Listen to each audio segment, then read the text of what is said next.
actos. ¿Cómo andás, Néstor? Muy buenas noches. Aquí estamos con el Tano Facenta en la Radio de las Madres, en la 530, en Somos Radio, en Minutos Contados. Gracias por estar. Sí, qué gusto saludarlos. Me encanta mucho hablar con ustedes. Es un gusto, en serio. Bueno, Néstor, se aproxima crónica de un fallo anunciado, ¿no? Más o menos es como que ya vi una nota en La Nación que ya está dando precisiones hasta de cuánto va a durar la exposición de cada uno de los magistrados que van a tomar la palabra. Estamos hablando de Barrotaveña, Hornos y Borinsky. Pero bueno, ¿qué pudieras adelantar de lo que se viene? Mira, todo indica que lo que va a haber es una confirmación de la condena, tal cual como fue dictada por el Tribunal Oral Federal número 2, que la condena a 6 años de prisión va a ser ratificada y que esto tendrá luego, destino de corte, pero ya en una instancia mucho más compleja, con una condena de primera instancia confirmada y con un margen de maniobrabilidad muy acotado, muy reducido. De eso se van a desprender algunas cosas. Por ejemplo, una vez que Casación confirma un fallo de un tribunal oral, ya no se vuelve a hablar de las cuestiones de hecho y prueba, porque se entiende que eso ya fue revisado y tiene un doble conforme. Entonces ya se da por sentado que el delito se cometió. Y la Corte interviene para revisar que no se hayan violado garantías constitucionales, que no haya habido arbitrariedades y cosas de ese tipo. Lo demás ya está prácticamente cerrado y terminado. ¿Y por qué asistimos a algo que a todas luces, desde casi todo punto de vista, no tiene ni pie ni cabeza, acusaciones medias fantasmagóricas, presunciones acentuadas y obsesivamente aferradas a la causa, elucubraciones? Está plagado de elucubraciones esta causa, ¿o no? Bueno, básicamente asistimos a ese escenario porque hay una vieja máxima judicial no escrita que dice que las leyes dicen lo que los jueces quieren que digan. De manera tal que esto que vos estás comentando, y además hay trabajos muy profundos demostrando contradicciones, algunas de ellas muy llamativas por parte del tribunal. Bueno, que todo eso en rigor no existió, o por lo menos tiene una interpretación diferente de la que el sentido común indica. Entonces, como los jueces son los que deciden qué es lo que dice la ley, bueno, decidieron en este caso que las pruebas son insuficientes y, en consecuencia, van para adelante con la condena. Claro, pero no tenemos, estamos como en un estado de indefensión ante el Poder Judicial que es, no sé, honestamente muy escalofriante, ¿no?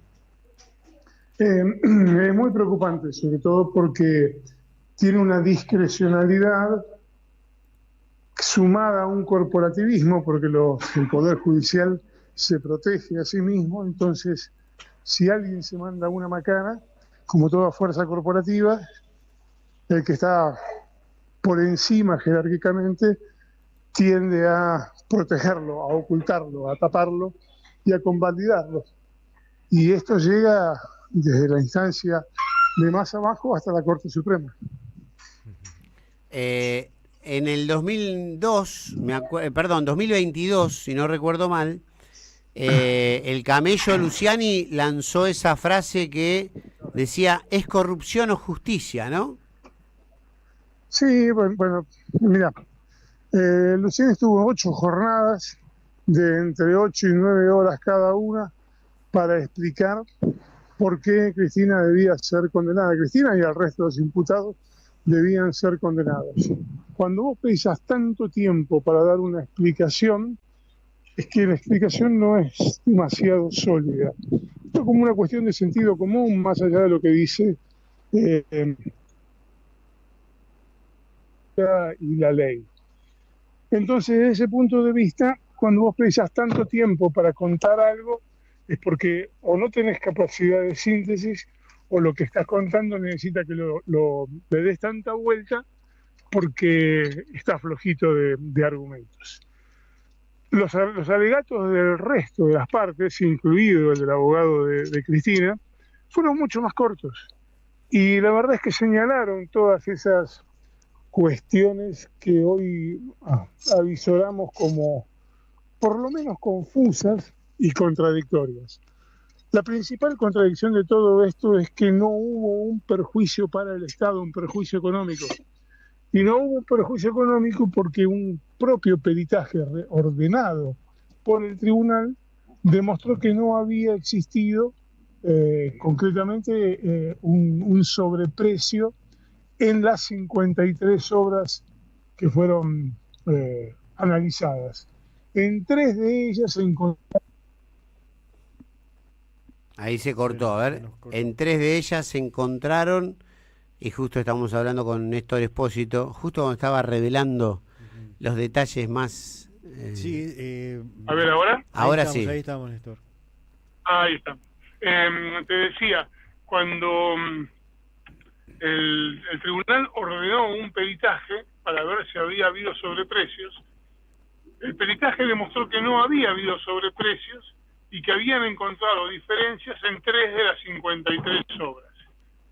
En esas obras que encontraron diferencias, están no solo dentro de un margen de error razonable, sino que además estaban medidas con un sistema confuso. A ver, yo voy a comprar un auto en cuotas, pago de la cuota 1 hasta la cuota 20 y me quedan 10. Entonces dejo de pagar. Cuando me llevan a juicio por estafa, me dicen, por las 10 cuotas que faltaban, usted pagó una cantidad de dinero que no se condice con el valor del auto.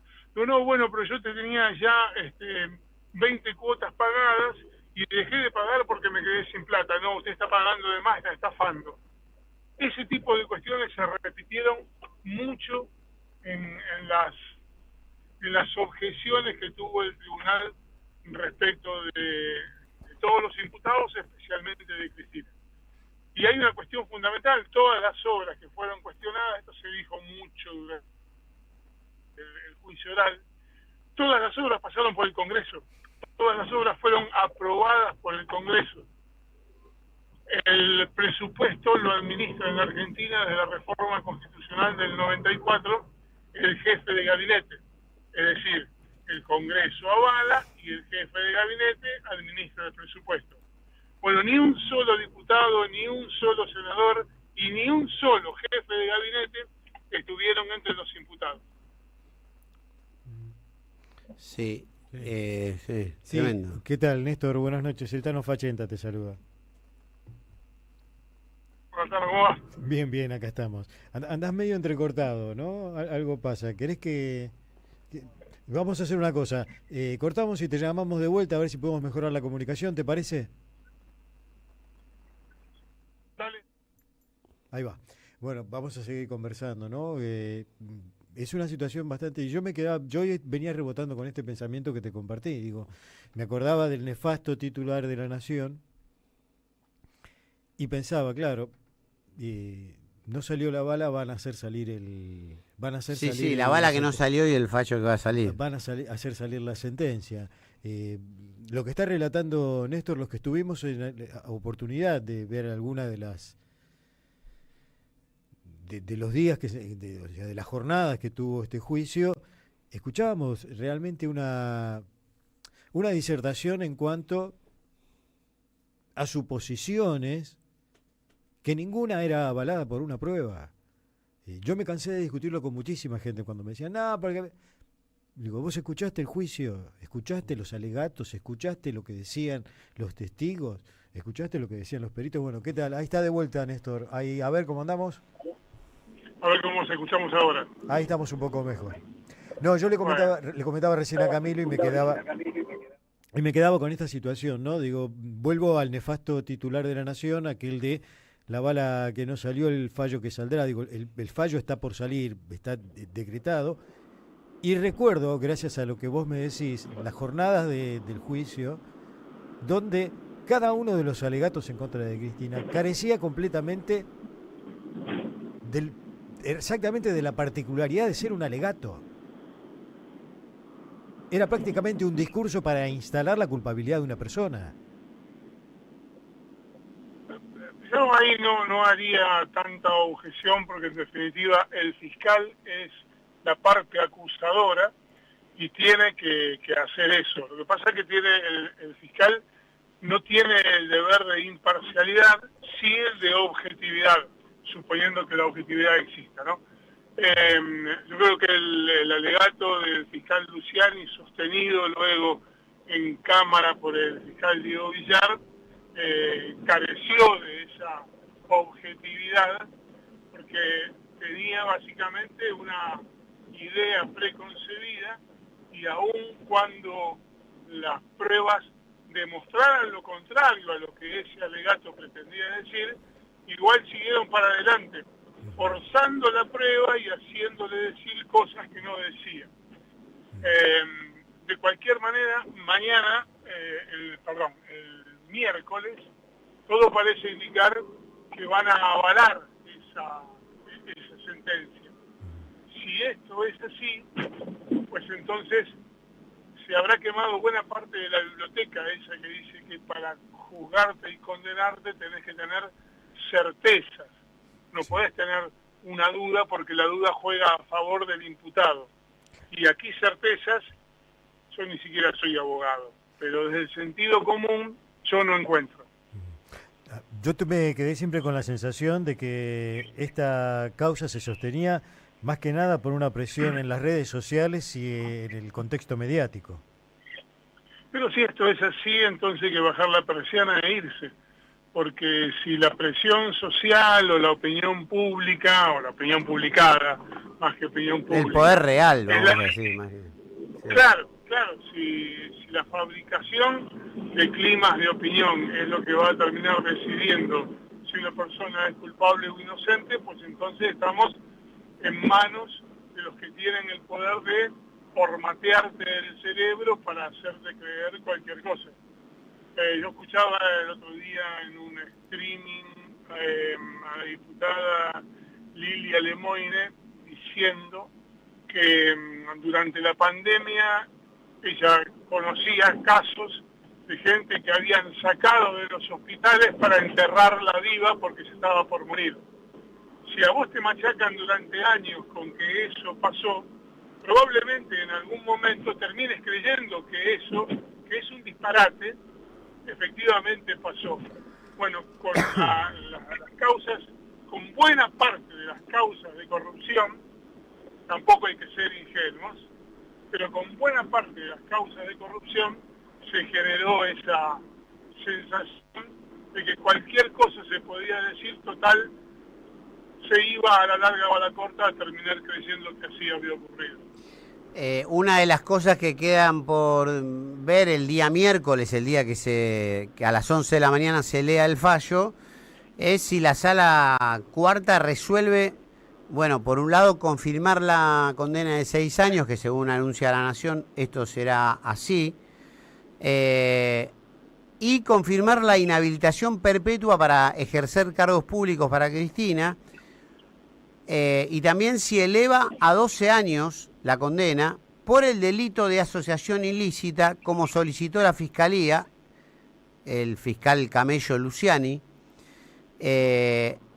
12 años pidió el Camello Luciani por la figura de asociación ilícita, que no hay antecedentes, corregime si me equivoco, Néstor, de alguien que haya sido condenado por asociación ilícita.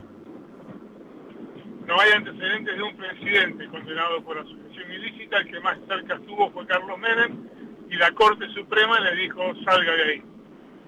Déjame dar respuesta a los interrogantes que planteaste. Los dos primeros, con los 6 años y la inhabilitación perpetua, van de la mano y no se pueden separar. Si hay condena para un funcionario público por el delito de defraudación en perjuicio de la administración pública, ese delito va de la mano indisolublemente asociado a la inhabilitación perpetua. Es decir, que si le confirman la condena por defraudación contra la administración pública, automáticamente le confirman también la inhabilitación perpetua para ejercer cargos públicos. Respecto de lo otro, de duplicarle la pena por la asociación ilícita, por lo que yo sé, eso no va a ocurrir. Te hago una pregunta que mucha gente se estará haciendo en su casa, Néstor. ¿Hay posibilidades de que más allá de que este fallo se confirme por casación en la jornada del miércoles, con el paso de gobierno, con un cambio de gobierno, como sucede muchas veces, o como ha pasado tal vez con Lula en Brasil, en alguna otra instancia superior, este fallo quede en la nada? La respuesta es, ¿puede pasar? Sí. ¿Debería pasar? No. El Poder Judicial debería ser lo suficientemente creíble y confiable como para que sus fallos fueran inobjetables. ¿Pasa? No, la verdad es que no pasa. Y el próximo paso de esto es la Corte Suprema. De manera tal que si la Corte Suprema llegara a confirmar por vía de tratar el caso y decir sí, efectivamente cometió el delito, o por la plancha del 280, porque dice, no, mira, este es un tema que a mí no me interesa tratar, ha pasado con Amado Vudú, si la Corte confirmara, ya no hay nada más que hablar. No hay otra instancia de revisión. Es casación el miércoles, la Corte después, y se acabó la historia. O sea, tendríamos que hacer una reforma judicial directamente, ¿no? Y tampoco tendría demasiado sentido, porque una vez que el fallo adquiere fuerza de cosa juzgada, todo lo que vos puedas reformar con posterioridad no incide sobre ese fallo. Es decir, que si hay que hacer una reforma judicial, debería hacerse ya mismo, ahora, en el caso de que haya una intención de evitar una condena que luce en principio como, por lo menos, no justificada. Muchísimas gracias, Néstor, por este contacto. Sabemos que estás en el desenlace de la jornada, así que te dejamos descansar. Habrás arribado a tu casa, tendrás ganas de comer algo y descansar. Te mandamos un fuerte abrazo, Néstor. Hace mucho que no hablábamos. Un abrazo grande. Saben que esta es una radio a la que quiero mucho y a ustedes en particular los quiero y los respeto mucho. Gracias, Néstor. Un abrazo. Un abrazo grande. Bueno, 23:18, Tano. Aquí alguien por el streaming nos dice, Omar Franco dice, señor, justicia es corrupción, por aquella frase del camello Luciani, que decía, esto es justicia o corrupción. No, justicia es corrupción. Muchas gracias, nos corrige Omar Franco. Y después, bueno, saludos a toda la gente que nos está realmente siguiendo por la transmisión de streaming, que está muy, muy, muy picante, muy intensa y muy fiel, ¿no? Como cada jornada, ¿no? Completamente, sí, sí. ¿Tenemos tiempo de algo de música? Vamos a hacer una pausa. Vamos a hacer un recorrido rapidito. 1951, un día como hoy, 11